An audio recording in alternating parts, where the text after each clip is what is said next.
In this video, I'm sharing 7 true trucker horror stories, encounters on the road that drivers swear were real. If you think you're safe behind the wheel, think again.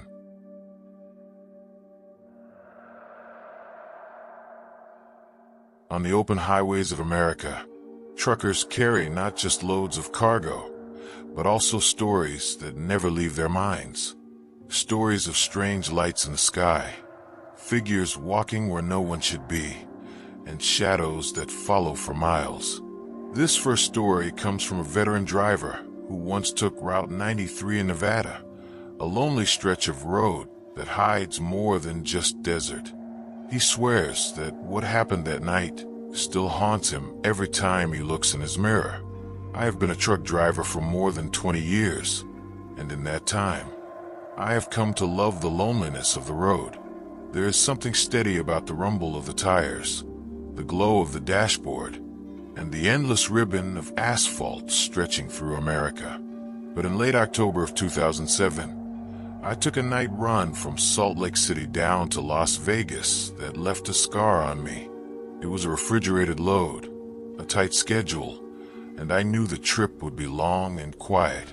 I left the terminal around 8 p.m., my rig humming as I joined the highway south. The desert in that part of the country feels endless, like the land itself has been abandoned by time. The sky is huge, the stars brighter than they ever seem in cities, but the air holds a weight you cannot explain unless you have driven it yourself. I told myself it was just another night, just another run, nothing to worry about. I adjusted my mirrors, checked my gauges, and pointed the nose of the truck toward Nevada. By midnight, I had crossed the state line. My logbook showed steady progress, and I was making good time. I stopped briefly at a small rest area near Ely, Nevada. The place was nearly deserted, with one broken light flickering over cracked pavement. I stepped out to stretch, the desert air cold against my skin. The silence there was thick. Even the insects seemed to avoid the place. I leaned against the bumper for a while, watching the stars. They looked too sharp, as if the sky itself had been cut open. I smoked a cigarette, finished it quickly, and climbed back into the cab. My truck had always been my safe place, the space I trusted most in the world. But as I turned the key and pulled back onto Route 93, I could not shake the feeling that something in the darkness was paying attention to me. The road stretched out flat and black, lined with sagebrush and sand. Every so often, a jackrabbit darted across, but mostly it was empty. After another 30 miles, I checked my mirrors. That was when I noticed something unusual. Far behind me, on the shoulder of the road, a dark figure was walking. I passed too quickly to get more than a glimpse, but it stayed in my mind. Hitchhikers were rare in those parts, and it made no sense that someone would be walking there at night. I pressed on, thinking I would forget about it. But 10 minutes later, I glanced at the mirror again. My stomach tightened. The same figure was there, still walking, and somehow closer than before. I was driving 60 miles an hour, yet it was keeping up. My grip on the wheel tightened. I told myself I was tired, that my eyes were tricking me, but a cold feeling began to crawl up my back. An hour later, I could no longer ignore the tension in my chest. Fatigue was pressing down, so I pulled into a wide gravel pull-off to check my tires. I killed the engine and stepped into the dirt. The desert air was colder now, and the silence pressed harder. I walked around the rig with my flashlight. The tires were fine, the trailer steady. But when I came around the back, I froze. There were footprints in the dust. Human footprints. Bare feet, leading straight to the trailer doors. My heart pounded. I scanned the area with the flashlight, but there was nothing. No one. The footprints simply stopped at the locked doors, as if whoever made them had vanished into the metal itself. I rushed back into the cab, slamming the lock shut. As I sat there catching my breath, the cab shifted slightly, the way it shifts when someone heavy climbs into the sleeper. My skin went cold. I didn't turn around. I just started the engine and drove. Back on the road, I forced myself to keep moving. But every few miles, my eyes betrayed me. I looked at the mirror. The figure was still there, always the same distance behind, no matter how fast I drove. Sometimes it looked sharper, clearer, as if I could almost see its face. Sometimes it blurred, stretching into the night. The strangest part was that other vehicles passed me now and then. Their headlights swept across my mirrors, yet no one slowed. No one honked. No one acted like they saw anything unusual. I began to wonder if I was the only one who could see it. My truck, my home on wheels, no longer felt safe. Every shadow inside the cab felt alive. Every creak of the frame felt like a hand brushing against me. At 3 a.m., I spotted the glow of another rest area up ahead. My nerves were raw, but I thought maybe I could park among other trucks and shake off the fear.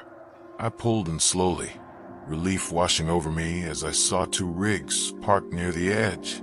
But the moment I shut off my engine, the lights blinked out. Not dimmed, completely vanished. I rubbed my eyes, convinced I was losing my mind. But the lot was empty now. My headlights lit only cracked pavement and weeds.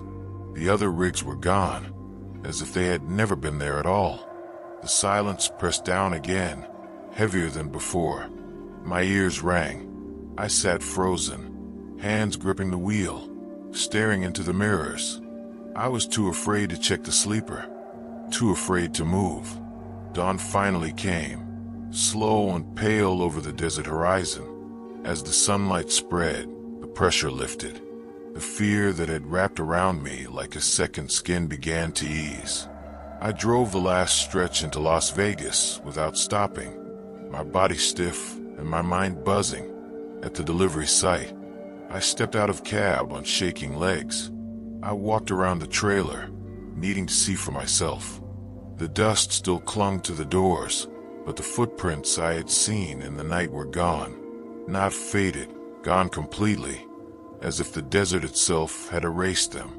I told myself I would never take Route 93 at night again, and I have kept that promise.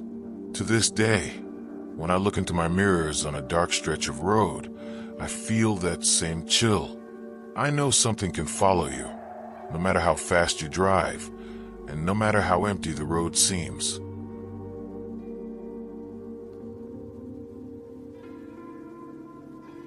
Highways at night are places most people never see. They're endless strips of black, cut by headlights and ruled by silence. Truckers know that when the rest of the country sleeps, the road comes alive with things that don't always make sense. This second story comes from a long-haul driver who swore that what he saw along Interstate 70 in Colorado was not meant for human eyes. I started trucking in the late 90s, and I've seen my share of strange things across America. But nothing has ever matched the night I crossed the Rocky Mountains on I-70 back in December of 2012. I was hauling furniture eastbound, running heavy and slow, trying to get through before a winter storm hit. It was around 10 p.m. when I began the long climb past Glenwood Springs. The Rockies are a different kind of road. The grades are steep, the curves sharp, and the weather can turn in minutes. I had chains in the box and extra diesel in the tanks, but I could feel the weight of the mountains pressing on me. Snow lined the shoulders, and ice glittered faintly in the beam of my headlights. The CB was quiet, just a faint hiss of static. Most drivers had already shut down for the night, but I had miles to cover before I could sleep.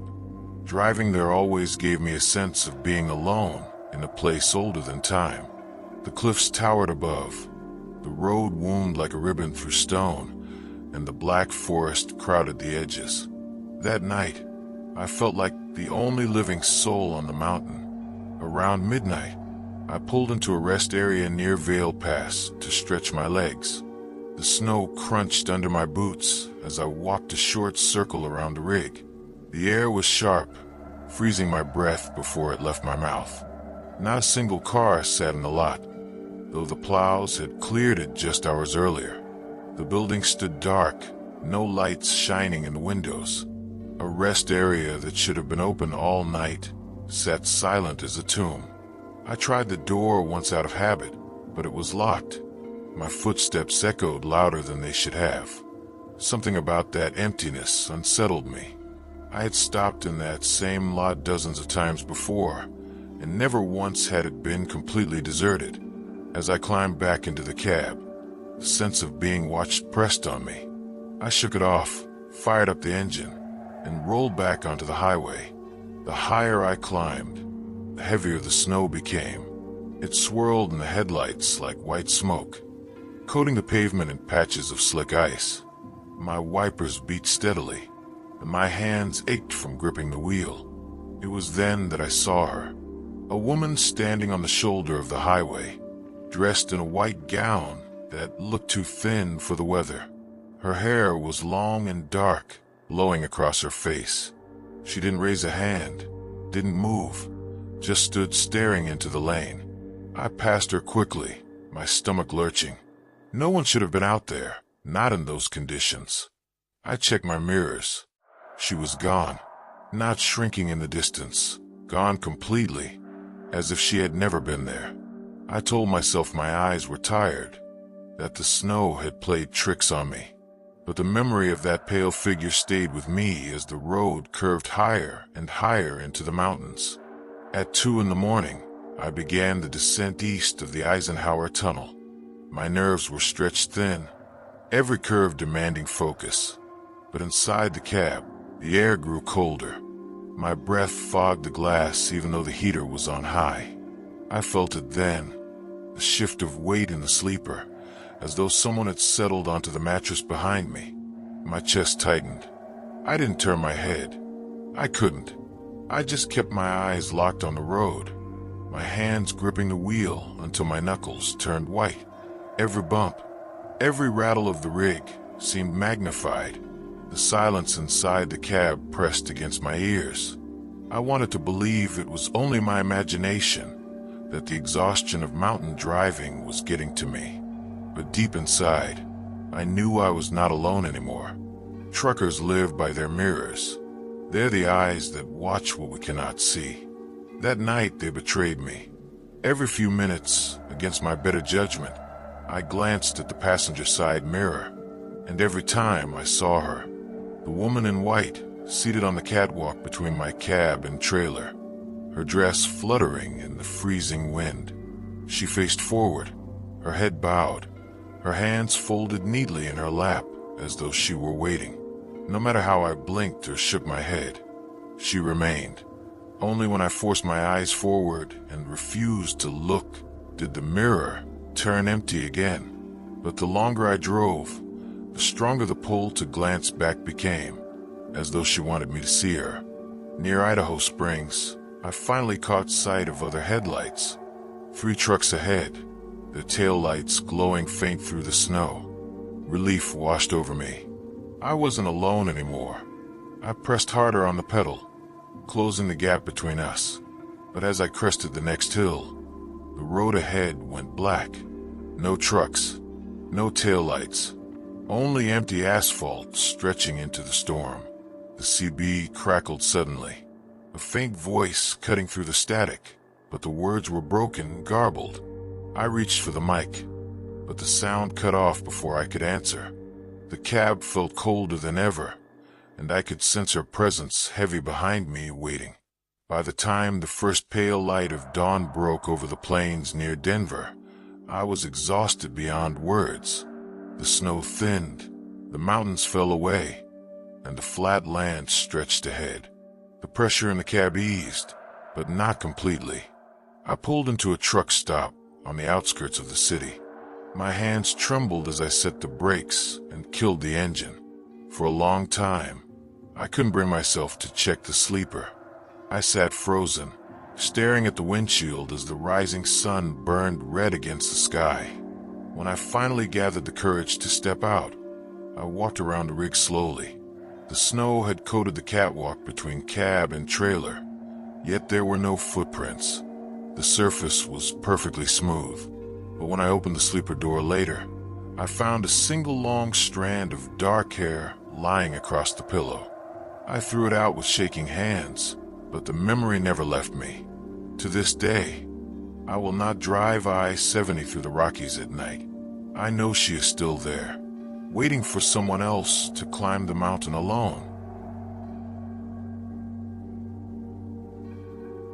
There are highways in America that most drivers avoid after dark, some because of steep cliffs, others because of old legends whispered at truck stops.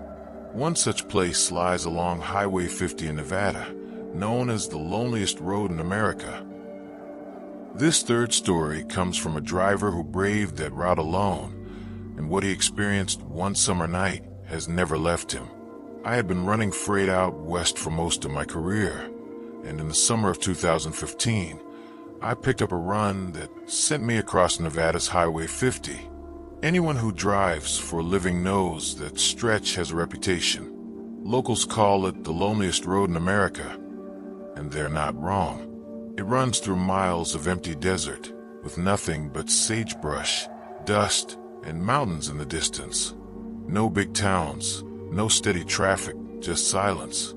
I left Fallon late in the evening, hauling a full trailer of dry goods bound for Utah.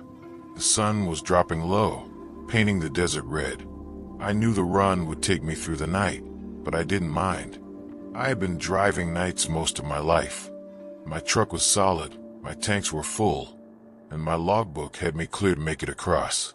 But as the sky darkened, I felt something different in the air. A weight. The kind of feeling that makes the hairs on your arms rise even when the wind is warm. I had no reason to be uneasy, but the road ahead seemed to swallow more than light. It felt like it was swallowing me. By midnight, I had been driving for hours without seeing another vehicle. No headlights behind me, no taillights ahead, just black road stretching like a ribbon across endless desert. The stars above were brilliant, scattered like diamonds, but even they seemed too far away to comfort me. Highway 50 has long, straight stretches that can hypnotize you if you aren't careful. I tried to stay sharp, sipping coffee, adjusting the radio, checking my gauges, but after a while, I realized something strange. The mile markers weren't right. I had passed marker 178, then 179, then 180, but the next one read 178 again. At first, I thought I had misread it. That fatigue was messing with my eyes. But a half hour later, it happened again. The numbers repeated, as if the road itself had folded in on itself. I told myself it was a trick, maybe vandalism, maybe just poor signage. But deep inside, unease was spreading, slow and steady, like cold water filling my boots. It was close to 2 a.m. when I first noticed them. Headlights in my mirror, faint at first, then brighter, as if a car was slowly catching up. Relief hit me. I wasn't alone anymore. The lights followed me for miles, never gaining enough to pass, never falling back. Just steady, always there. After an hour, I started to wonder. No car follows a rig that long without making a move. I slowed slightly, expecting the vehicle to pass. The lights slowed too. I sped up. They stayed with me. When I reached the next rise in the highway, I checked the mirror again. The road behind me was empty. No headlights, no car, nothing but darkness stretching back for miles. A knot formed in my stomach. I kept my eyes forward, but every few minutes, the lights would reappear, closer this time, then vanish again. They weren't just following me. They were playing with me. Sometime after 3 a.m., I spotted a glow up ahead. My chest eased with relief. A small gas station set just off the highway, its sign flickering faintly. I pulled in, rolling slowly over cracked pavement. The building looked half abandoned. Windows boarded, pumps rusted, a single light buzzing over the lot. I shut down the engine, climbed out, and stretched my legs. The desert air was still, unnaturally quiet. Then I noticed the tracks. fresh tire marks in the dust, circling the pumps, then vanishing into the desert where no road existed. They weren't mine, and they didn't make sense. I climbed back into the cab quickly, locking the doors. In the mirrors, the buzzing light over the station flickered once, twice, then went dark. I sat in silence until my hands stopped shaking, then eased back onto the highway. By 4 a.m., exhaustion was clawing at me. My eyes burned, my muscles ached, and fear had drained whatever strength coffee had given me. That's when I saw them. A line of trucks up ahead, 5 or 6 in convoy, their taillights glowing bright red against the black road. Relief surged. I wasn't the only one out here after all. I pressed harder on the pedal, eager to catch them. But the closer I got, the stranger it became. Their taillights didn't flicker with bumps. Their rigs made no sound, no rumble of diesel, no hum of tires. And then, as I closed the gap to 100 yards, every single light blinked out. The road ahead was empty again. My breath caught in my throat. I knew then that what followed me wasn't human, and it wanted me alone. The night stretched on endlessly. The road, the desert, the stars, all felt like they were circling me, keeping me trapped in a loop. I checked my GPS. The screen flickered, froze, then showed me at the same point on the map I had passed 2 hours earlier. My fuel gauge began to drop faster than it should have, as though the road itself was sucking the life out of the rig. The cab grew colder, my breath fogging the glass. In the mirrors, the headlights appeared again. Only this time, they weren't behind me. They were beside me. Lights where no road existed, keeping pace with me across the open desert. I didn't look again. I stared straight ahead, hands locked on the wheel, praying for dawn. At 6 a.m., the sky began to pale. The first rays of light spilled over the horizon, burning away the stars. My GPS blinked back to life, showing me just 20 miles outside Ely, Nevada. My fuel gauge steadied, as though nothing had been wrong. I pulled into the first diner I saw, stumbling out of the cab like a man who had been underwater too long. My body shook with exhaustion, but I was alive. When I circled the rig, I stopped dead. Dust clung to the trailer, but across the back doors, someone had traced words with a finger. For words, written clearly in the dirt. "You are not alone." I scrubbed them off, but they burned in my mind. To this day, I avoid Highway 50 whenever I can. And when I can't, I never drive it at night. Because I know that whatever roams that stretch of desert is still there, waiting for the next driver who thinks they're alone. Some highways are dangerous because of weather, others because of thieves. But there are places in America where the danger has nothing to do with man or nature. This fourth story comes from a driver named Danny Mercer, who swore that what happened to him in Texas in 2018 still keeps him awake every time he shuts down at night. My name is Daniel Mercer, though most folks in the trucking world just call me Danny. I started driving long-haul rigs when I was 22, and by 2018, I had been doing it for almost 15 years. I hauled everything: dry van, refrigerated, even livestock once or twice. I loved the road because it gave me freedom, but I also learned that the road has a way of showing you things you never asked to see. In September of that year, I took a late-night run through Texas, heading south along Highway 281 towards San Antonio. It was a humid night, the kind where the air feels heavy on your skin, even with the AC cranked high. My trailer was full of auto parts bound for a distributor, nothing unusual. I had made the trip a dozen times before, but this night was different. This night, something followed me out of the dark, something I still can't explain. Highway 281 cuts through stretches of farmland and scrub. The night was quiet, only my headlights carving through the darkness. Around 11 p.m., I saw it for the first time. A black dog stood on the shoulder of the road, bigger than any dog I had ever seen. Its fur was matted, its body lean, but what froze me were its eyes. They glowed faintly red in the beam of my lights. I passed it quickly, telling myself it was just a stray, maybe a wild animal. But a mile later, when I glanced in the mirror, my chest tightened. The dog was there, running behind the trailer. I pressed harder on the pedal. 70 miles an hour. 75. Still, it kept up, its body never slowing, its glowing eyes locked on me. For miles, I tried to ignore it.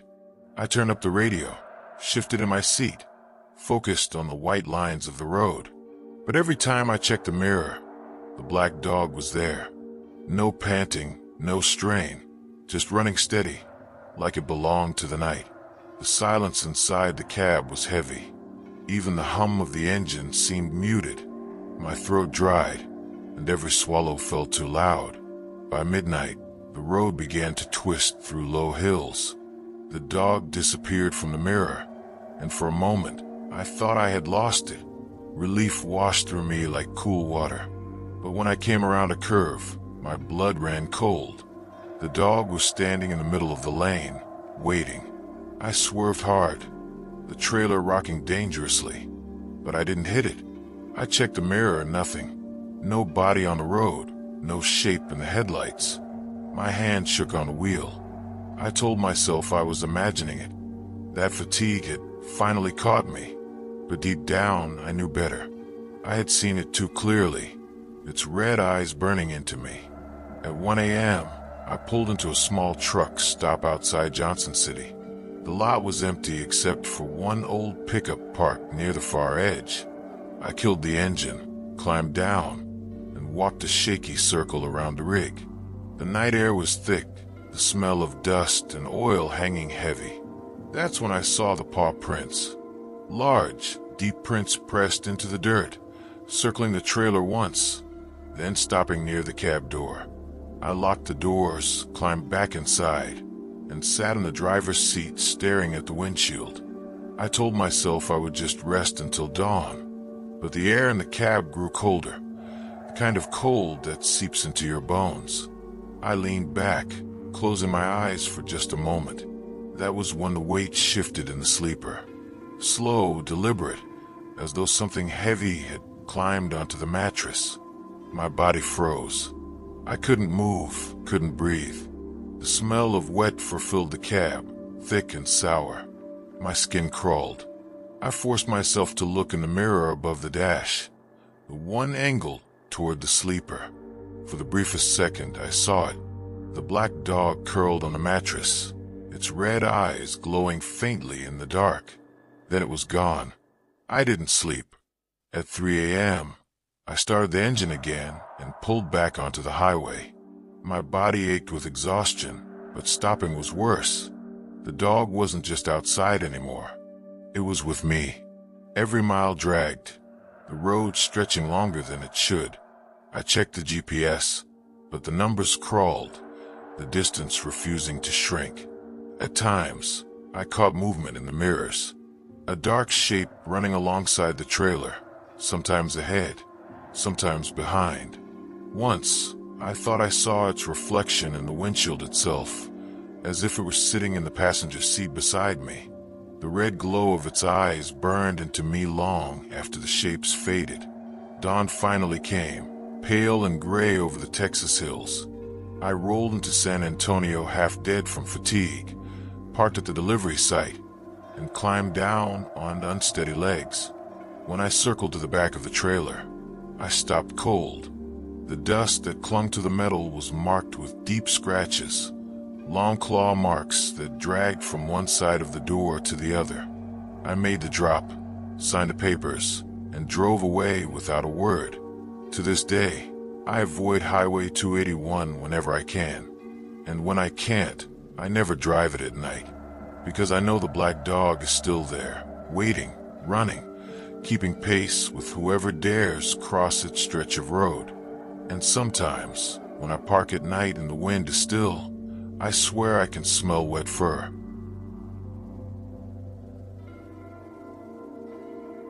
Most drivers fear icy roads, reckless cars, or falling asleep at the wheel. But some of us have seen things on the highway that are far more dangerous than anything real. What I went through one winter night in the mountains of Colorado was something I will never forget, and it is the reason I almost quit trucking forever. It was late December, just 2 days after Christmas, when I was hauling a refrigerated load from Wyoming down into New Mexico. My route took me straight through the Rocky Mountains of Colorado, along twisting, narrow highways that are dangerous even in daylight. The air was thin and cold, kind of cold that stings your face when you step outside. Snow had fallen earlier that week, and patches of ice lingered on the shoulders of the road. The sky was clear, stars sharp and bright above the peaks. I felt small, just a machine of steel and headlights crawling through a wilderness older than time. I had plenty of coffee in a thermos beside me, music low on the radio, and my eyes steady on the winding two-lane highway. The run was supposed to be routine, but the Rockies don't care about routine. They have their own rules. Around 10:30 p.m., as I climbed a steep grade, I noticed a strange glow above the tree-line. At first, I thought it was a snowplow ahead, its lights bouncing through the dark. But as I rounded a curve, I realized it wasn't on the road at all. The light floated above the pines, bluish-white, almost like lightning trapped inside a glass sphere. It hovered, drifted slowly, then flickered out. My chest tightened. I told myself it was some kind of reflection, maybe from a plane or a tower. But a minute later, the light reappeared, this time closer, brighter. I gripped the wheel harder, my breath fogging in the cab. The highway was empty. No tail lights ahead, no headlights behind. Just me, the cold, dark mountains, and that unnatural glow. The grade leveled out into a long, straight stretch, and that was when I saw him. A man stood on the shoulder of the road, one arm raised like he was hitchhiking. He wore no coat, just a thin shirt and jeans, though the temperature outside was below freezing. His skin looked pale in my headlights, and his face was turned away from me, expression hidden. I slowed, not to stop, but because instinct made me cautious. But as my rig drew level with him, the man wasn't there. There had been no time for him to step back into the trees. He was simply gone, erased from existence. The shoulder was empty. My mirrors showed nothing but the fading beam of my lights. I pressed the accelerator, heart pounding so hard I could hear it in my ears. The road twisted higher, narrow guardrails separating me from sheer drops into black valleys below. The strange glow returned, now pacing me on the passenger side, weaving between the trees as if it followed my truck. It wasn't a beam, not a spotlight, not anything mechanical. It pulsed, alive somehow, growing brighter each time it appeared.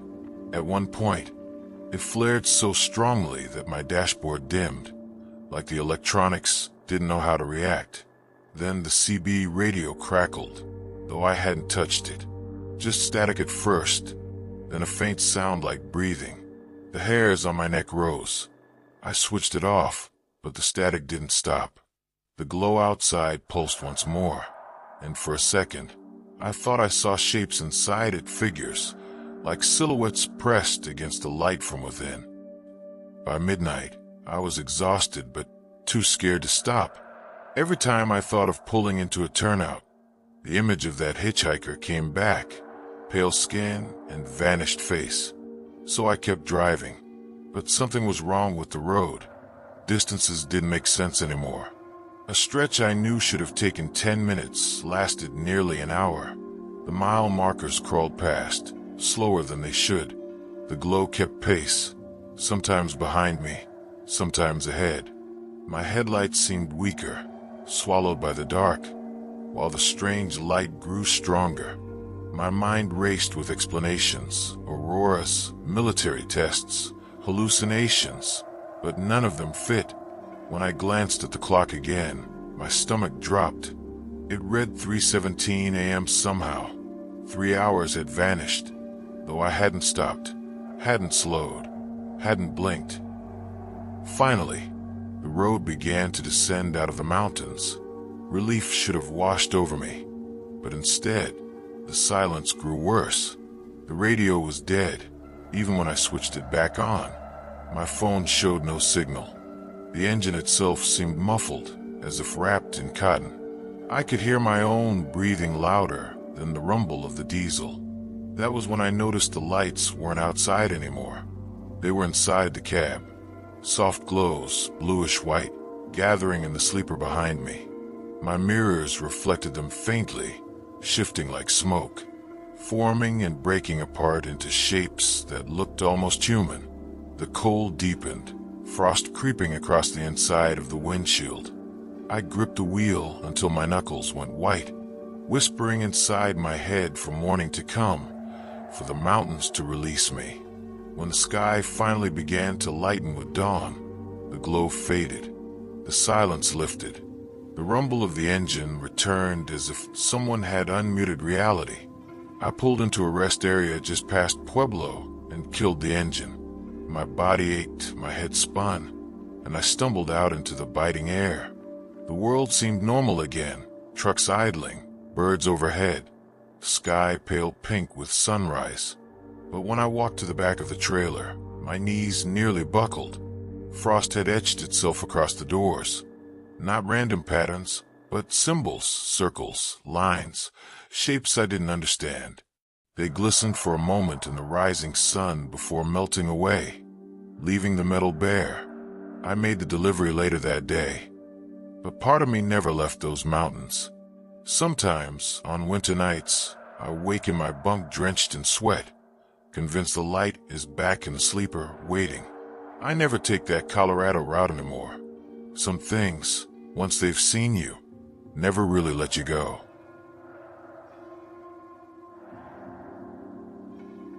There are stretches of highway in America where you can drive for hours without seeing another soul. Most truckers know them well, and most of us prefer to cross them in daylight. But one night, I had no choice. And what happened to me out on that empty Nevada desert is something I still can't explain. It was August, and the heat of the Nevada desert still clung to the earth even after midnight. My trailer was loaded with packaged food, heading for California, and I had already been behind the wheel for nearly 10 hours. The route took me down long desert highways, the kind where the asphalt shimmers in the sun and turns to black glass at night. There are places in Nevada where you can drive 50 miles without seeing a single town. No gas stations, no lights, no people. Just sand, sagebrush, and the endless stretch of road. I was on one of those highways that night, surrounded by nothing but silence. The sky above was clear, stars so sharp they almost hurt to look at. My headlights cut 2 narrow tunnels into the dark, and beyond them lay nothing but emptiness. It was the kind of loneliness that seeps into your bones, reminding you that out there, in the desert, no one would hear if something went wrong. Around 1 a.m., I came over a rise and spotted movement ahead. At first, I thought it was an animal crossing the road, maybe a coyote or stray dog. But as I drew closer, my chest tightened. It was a man.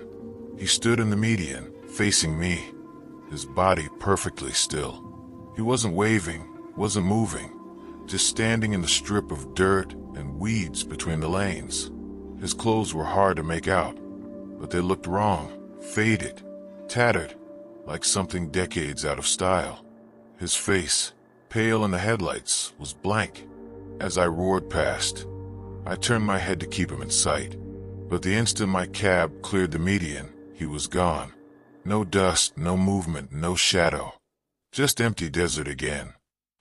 I told myself it was fatigue.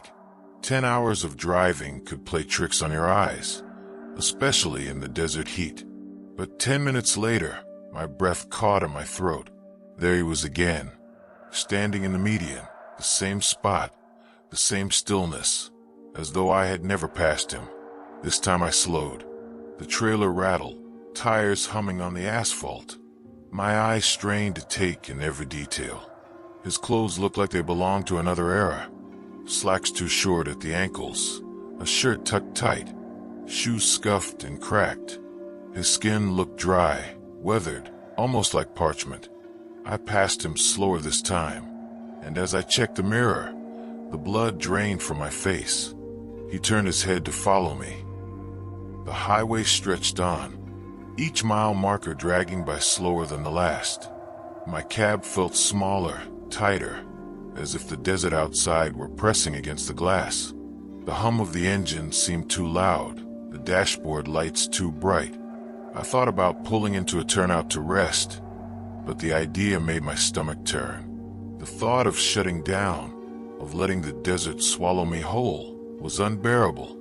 So I kept driving. Half an hour later, he was back. Same median, same posture, same blank face. It was impossible. I had covered at least 20 miles since I'd last seen him. There was no way he could be there again. Unless he wasn't walking, unless he wasn't human. By 3 a.m., my nerves were shredded. My hands ached from gripping the wheel. My throat burned from swallowing dry coffee too fast. I checked the mirrors again and froze.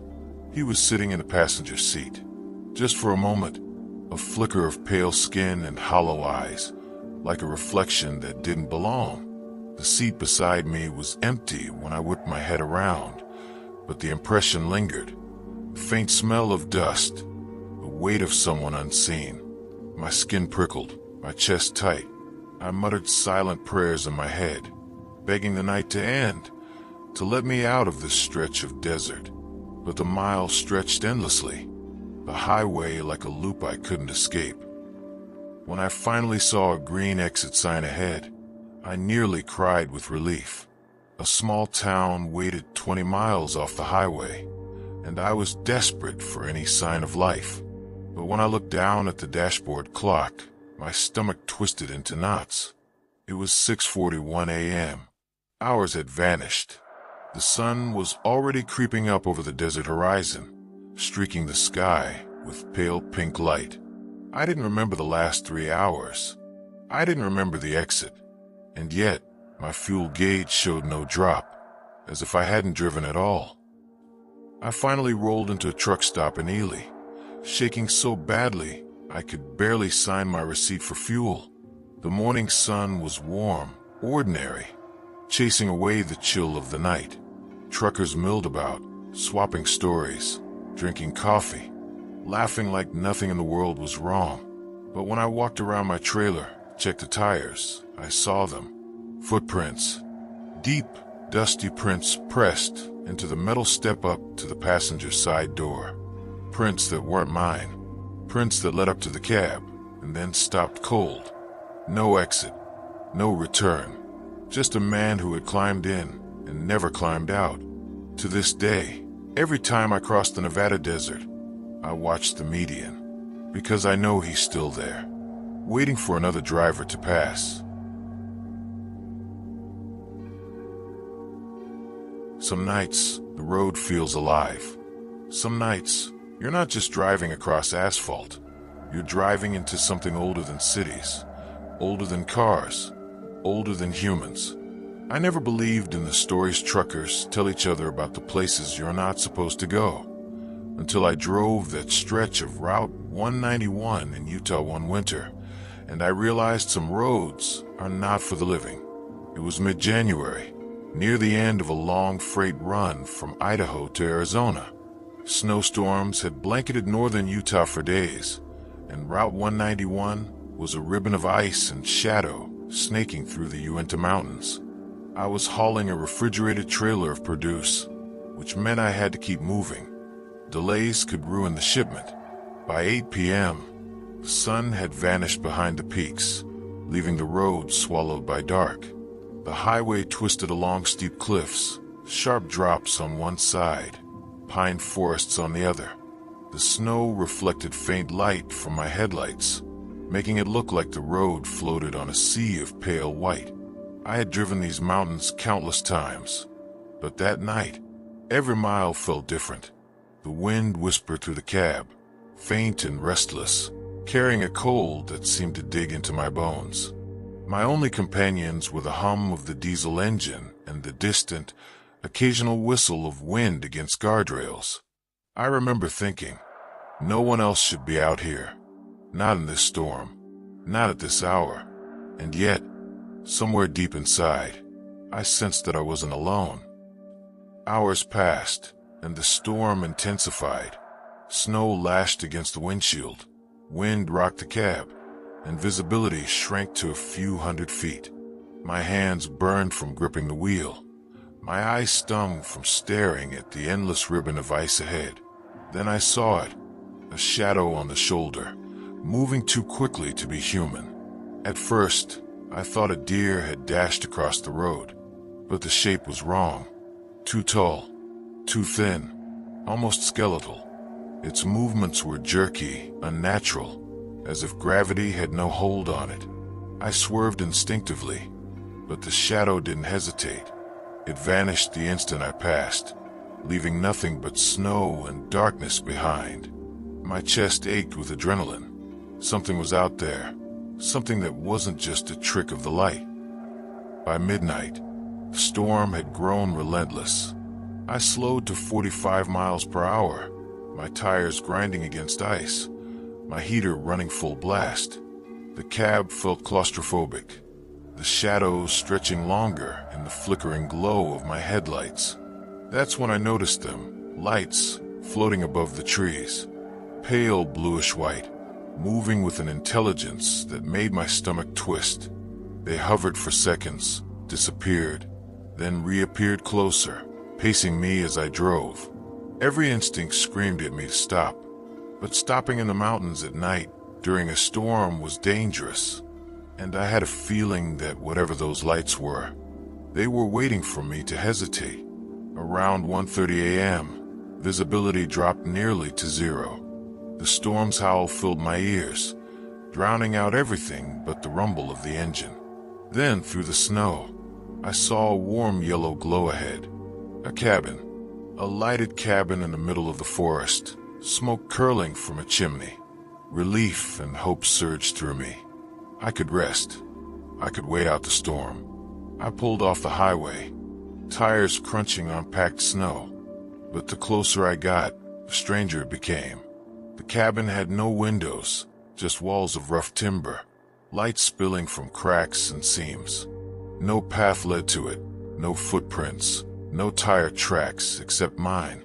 Something about it felt wrong. I parked a safe distance away, staring, debating whether to approach. Then the lights inside flickered and went out. The cabin dissolved into darkness, like it had never been there at all. I climbed back into the cab, unease crawling across my skin. As I restarted the engine, I caught something in the rearview mirror. Two eyes, glowing pale blue, staring at me from the back of the trailer. I whipped around. Nothing, just my empty sleeper. I tried to focus on the road, tried to rationalize. Exhaustion, hallucination, but the feeling of being watched didn't fade. Every mile I drove, those eyes seemed closer, reflected in the mirrors, flashing at me in snow patches, disappearing when I blinked. My heart hammered, my vision blurred. I gripped the wheel like it was the only thing keeping me tethered to the world. Hours passed, or maybe minutes. Time no longer made sense. Every mile felt like repetition, the road looping, mountains repeating their shapes, trees standing in identical patterns as before. The storm outside thickened, though the GPS told me I had barely moved. The lights returned, not above the trees this time, but inside the cab. Reflections on the windshield, on the side windows, shadows moving just beyond the glass. I could feel a presence, cold and patient, circling me. I didn't dare stop. Stopping felt like giving in, letting it claim me. I drove on, hypnotized by the snowy ribbon of highway and the ever-present eyes in the mirrors. Finally, dawn began to touch the horizon. Pale sunlight struggled through the storm, turning snow to frost and the shadows to gray. I reached the outskirts of a small town, blinking against the brightness, my hands trembling. Relief flooded me. I pulled into the first truck stop I saw, shut down the engine, and sat motionless. The world felt normal again, ordinary safe. But when I stepped out and circled my rig, I froze. Frost had formed intricate patterns on the trailer doors, but these weren't random. Shapes, figures, faces with hollow eyes, screaming silently, etched into the ice as though the night itself had left them there. I scrubbed them away, thought I had destroyed the evidence. But every winter, whenever I cross those mountains, I swear I see pale eyes staring from the mirrors, waiting, watching, patient. I haven't driven that route at night since. I don't intend to. Some roads don't want drivers to leave. The highways are endless, the night is dark, and some things follow you long after you think you've left them behind. If you want more stories that will keep you awake, hit subscribe, and never drive alone after dark.